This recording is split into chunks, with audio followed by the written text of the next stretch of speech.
দেখুন, আমরা যখন জন্মাই তখন আমাদের শুধুমাত্র শ্বাস থাকে, অর্থাৎ আমরা শুধুমাত্র নিঃশ্বাস প্রশ্বাস নিই, আমাদের কিন্তু তখন কোনো নাম থাকে না। আর আমরা যখন মারা যাই তখন কিন্তু আমাদের নাম থাকে, আমাদের শ্বাস থাকে না। এই শ্বাস আর এই নামের মাঝখানের চক্রটাকেই আমরা বলছি জীবনচক্র। আমরা সকলেই চাই আমাদের এই জীবনচক্রটাকে সুন্দরভাবে অতিবাহিত করতে। বন্ধুরা দেখুন, খেলার মাঠ হোক কিংবা জীবন, এই তিনটে অস্ত্র যতক্ষণ আমাদের কাছে আছে আমাদের জয় হবেই। আর আমার মনে হয় এই তিনটে অস্ত্র আমাদের সবার কাছে সবসময়ই থাকে। কি সেই অস্ত্র?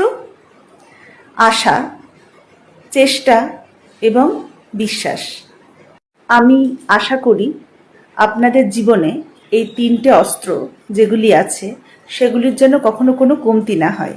আর এই তিনটে অস্ত্র যেন একটা ঢালের মতো সবসময় আমাদের জীবনকে সুরক্ষিত রাখে।